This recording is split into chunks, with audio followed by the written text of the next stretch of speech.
বইছে নদী, নদী।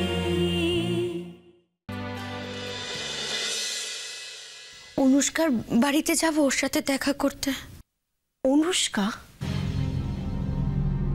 অনুষ্কা তো বিয়ে হয়ে গেছে মধ্যপ্রদেশে, ও তো এখানে নেই। না মা, তুমি জানো না, ও দুদিনের জন্য এসেছে শ্রীপুরে। আর ও তো এত ঘটনা জানে না, তাই আমি বারবার ওর কাছে যেতে বলছে। আসলে কি জানো তো মা, এই ঘরটার মধ্যে না এতগুলো দিন থাকতে থাকতে আমার দম বন্ধ হয়ে যাচ্ছে, আমার ভালো লাগছে না। জানি না, মাঝে মাঝে মনে হয় নিজেকে শেষ করে দিই। তিথি, তিথি, আমাকে অনেক অশান্তি দিয়েছো, আর নতুন করে কোনো অশান্তি দিও না মা, প্লিজ প্লিজ তিথি।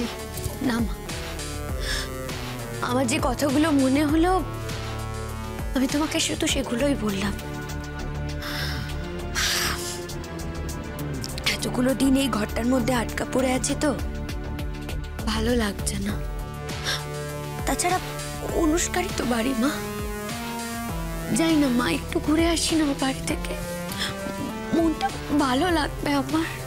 তোমার বাবি কিন্তু এই ব্যাপারটাতে কিছুতেই রাজি হবেন না, ভালোভাবে নেবেন না তোমার বাবি এই ব্যাপারটা। এটা বোঝার চেষ্টা করো প্লিজ। বাবি?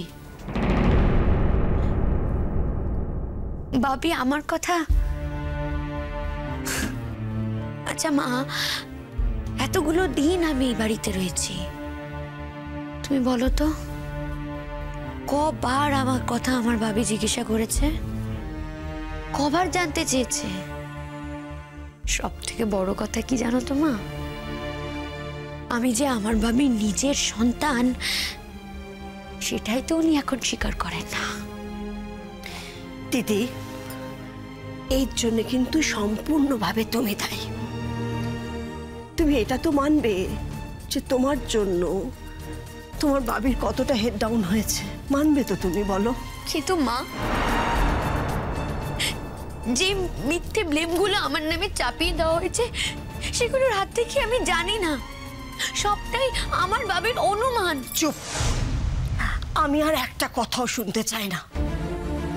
তুমি কি করেছো কি করনি সে ব্যাপারে আমি আর কোনো কথা বলতে চাই না। পুরনো কথা সব ঝেড়ে মুছে ফেলে দাও, সেই নিয়ে আর কথাবার্তা বলো না, নতুন করে জীবনটা শুরু করো। ঠিক আছে, ঠিক আছে, তুমি তোমার বন্ধুদের বাড়িতে তুমি যেতে চাও, অনুষ্কার বাড়ি যেতে চাইছো, ঠিক আছে তুমি যাও, কিন্তু একটা কথা মনে রেখো, তাড়াতাড়ি যাও, তাড়াতাড়ি চলে আসবে, রাত করবে না, ঠিক আছে?